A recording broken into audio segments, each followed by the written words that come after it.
Hi guys. Today's video focuses on ACT problems involving prime numbers. So first, let's define what a prime number is. A prime number is a whole number greater than 1 that only has two factors, 1 and the number itself. So an example of a prime number would be a number like 3, which is only divisible by 1 and 3. And if you look at a number that has more factors than just 1 in itself, like the number 6, 6 is divisible by 1, but it's also divisible by 2 and by 3 and by 6. So 6 is not prime. So we're going to be looking at prime numbers. We're also going to be looking at finding the factors of numbers, the prime factors, and using that information to help solve problems. So I'm going to present to you 3 problems taken from real ACTs, and the first one we're going to look at involves finding the least common denominator of 3 fractions. And I'm going to show you a couple of methods. One of the methods involves finding the prime factors of the denominators. Let's take a look. This first problem is finding the least common denominator of 3 fractions. I'm going to show you how this involves prime numbers in our first strategy, and then I'm going to show you a completely different strategy. And it really just depends on your preference as to which strategy you're going to use. The second strategy involves a calculator more so than the first strategy does. So for this first strategy, we're taking a look at the denominators. We're going to try to figure out all of the factors of each of the denominators, and then we're just going to make sure all of the factors from each denominator is included. We're going to multiply those together, and we're going to get our least common denominator. First, you want to make sure that your fractions are all in lowest terms or reduced form. And these are, if you had a fraction like 2/10, you'd want to reduce that to 1/5 first and then proceed. But these are all in lowest terms. So let's take a look at our first denominator at 21. We want to make a factor tree. That's going to give us our factors. So 21 has factors of 7 times 3. 7 and 3 are both prime numbers, so that one's done. Next, let's look at the denominator 24. You can multiply any numbers you want. You could do 8 times 3, you could do 4 times 6, and then continue on reducing until you're at all of your prime numbers. So 4 is 2 times 2, 6 is 2 times 3. That one's done. 2 and 3 are both prime numbers. Finally, let's look at 16. That can be 4 times 4, and then each of these 4s is obviously going to be 2 times 2. So we have all of the factors in each denominator. Then in order to write our least common denominator, we just want to make sure each factor on the bottom of our factor trees is written 1 time at least. So let's start with the 7. That one's easy. It only appears in one place. So the 7, and I'm going to cross them out as I write them. So the 7 appears only in the denominator of 21. So I'm going to cross that out. Then we have a 3. So I'm going to cross out a 3 anywhere I see it in each denominator. So the 3 is there and also there. So we only need to write the 3 one time because it only appeared one time in our fractions.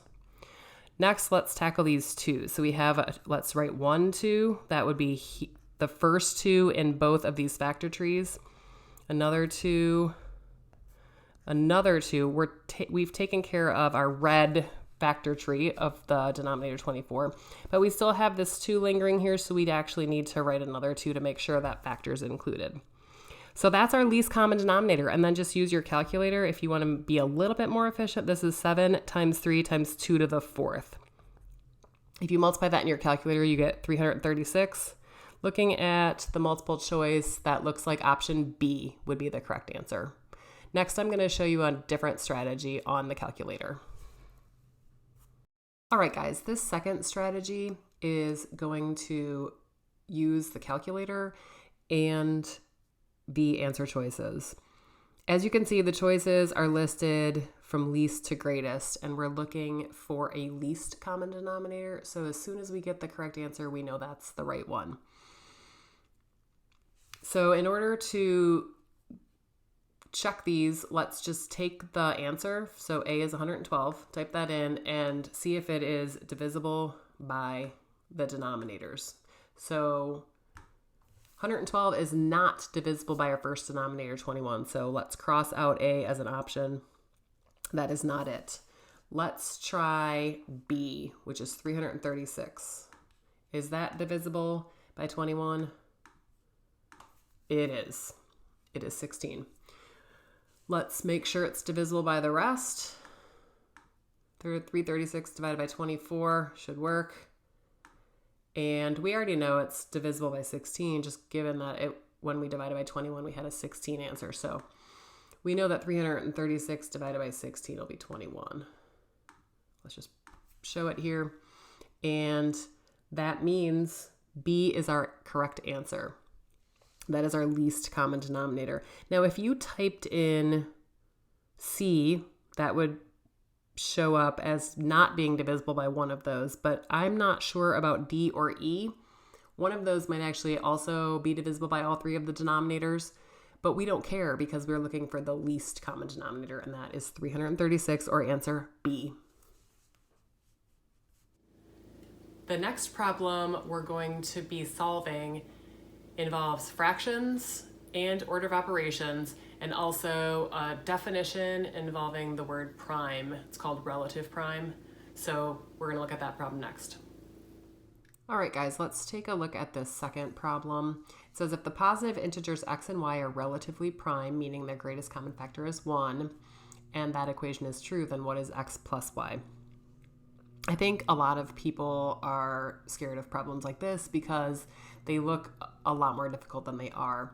So let's break this down. First of all, it says x and y are relatively prime and they're set up as a fraction.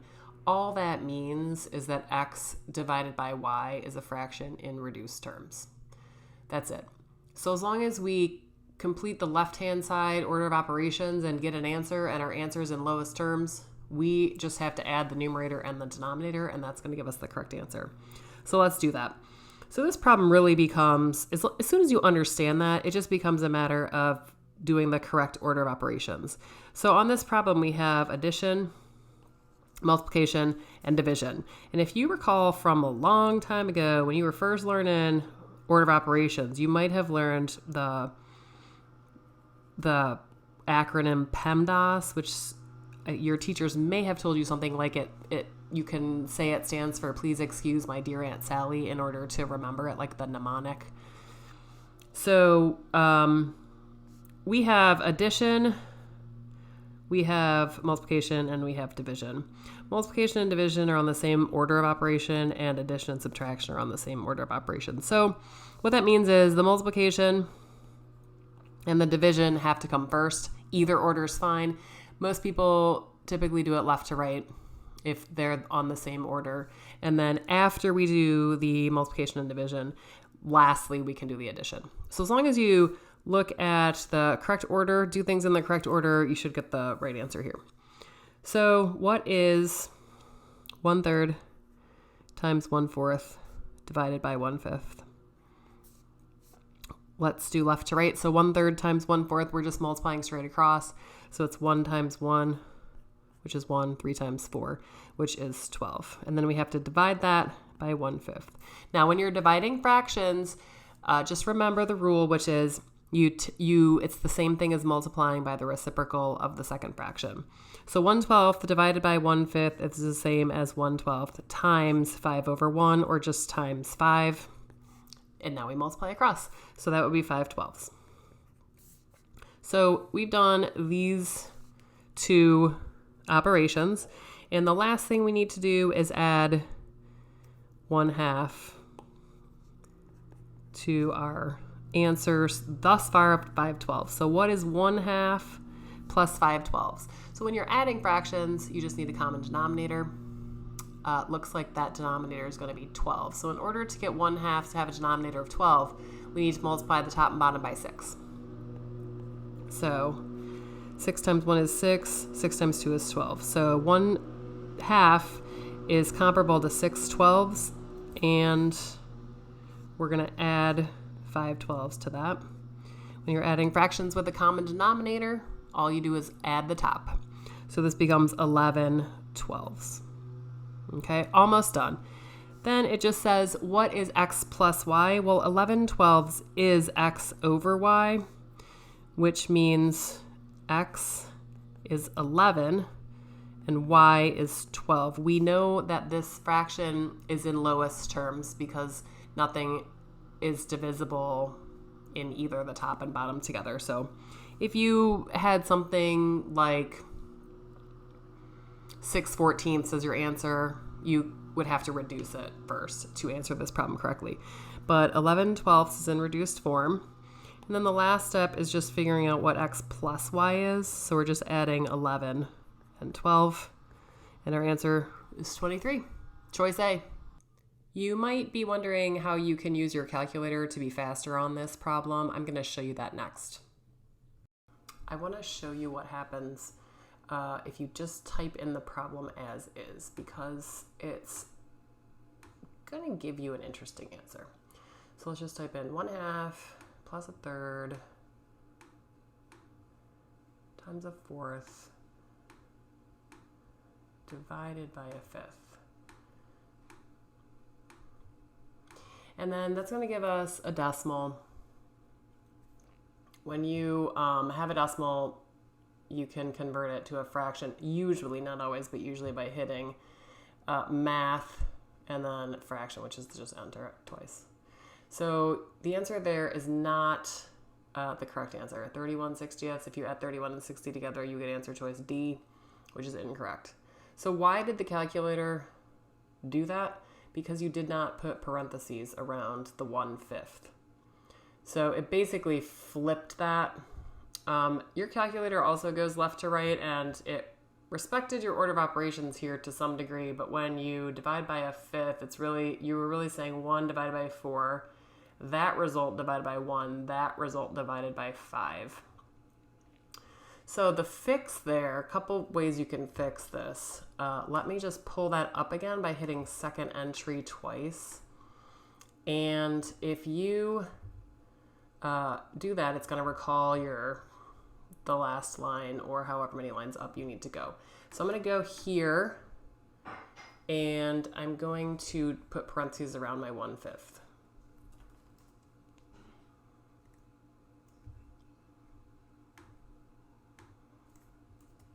And when you do that and you go math fraction, you get 11/12, which is great. That's the right answer. So if you're dividing by a fraction, use parentheses. The other really good fix here, which is a great thing to use, if you don't use it, I would highly recommend trying to use this more often, would just be to make things look like fractions that you would write on paper instead of the slash. If you go alpha y equals, that gives you, and just hit enter, that gives you a fraction look. That's really going to prevent a lot of your problems with fractions. So if you do this problem using that, then you're going to have to type this in. It's going to take you an extra little time, but that's really going to ensure that you get the right answer. So I'm just going to keep putting this in so that you can see that this is one of my favorite recommendations for using your calculator, is to use this alpha y equals to put your fractions in. And then hit enter. Actually, I moved over right arrow 1 just to get out of that denominator, hit enter, and you get the right answer. So that's a great suggestion for this problem. So just make sure that you're putting things in carefully. I think when you do a problem and you use the fraction bar, that second, alpha y equals, that's really going to make you more comfortable that you're doing it correctly. So here we have 11/12. 11 plus 12 is our x plus y, which again gives us answer A of 23. This final problem involves looking at the prime factorization of several numbers. Let's take a look. All right, for this last problem, it says how many integers between but not including 20 and 30 have a prime factorization with exactly 3 factors that are not necessarily unique. It's also stating that 1 is not prime. So as long as you sort of read the problem through and get a good understanding for what it's really asking, this problem isn't difficult. I will tell you, however, it does take probably longer than a minute, which is what we've budgeted for each of our problems. So I have written on my paper here the numbers 21 through 29, and we're just going to start looking at what their prime factorizations are. 21 is 7 times 3. Those are both prime numbers, but it says your number has to have exactly 3 factors. 21 has 2 factors. So we're crossing that one out. 22 is 2 times 11. 11's prime, so that one only has 2 as well, crossing that one out. 23 is prime, so it only has 1 number there. 24 is 4 and 6. We did this on an earlier problem. So this one has 4 factors, 4 prime factors that are not unique. That doesn't fit the qualification, so 24 is gone. 25 is 5 and 5, both of which are prime. That one does not have 3 factors either. So far, we're striking out. Let's look at 26. 26 is 13 times 2. 13's prime, so that one doesn't work. 27 is 9 times 3. 9 is not prime, so it's 3 times 3 times 3. Guess what? We have 3 factors that are not necessarily unique. We have a winner, number 27. Continuing on, 28 is 14 times 2. 14 is 7 times 2. Again, it looks like we have 3 factors. So 28 is also included. And wrapping it up, 29 is also prime, just like 23. So it looks like 27 and 28 are the 2 that have exactly 3 factors. So our answer is going to be G2. I honestly don't know of a faster way to do this other than just going through the numbers between 20 and 30 and taking a look at the prime factors. Again, this is one of the last problems on this math ACT section. It's number 54. So you could, if you were running out of time, take a decent guess here, just run through the numbers in your head and try to eliminate. But if you want to get this problem right, I think you're really going to have to think about what the prime factorizations are of these numbers. Again, we have 27 and 28 as our answers, so that would be choice G2. Thanks for watching. Don't forget to subscribe.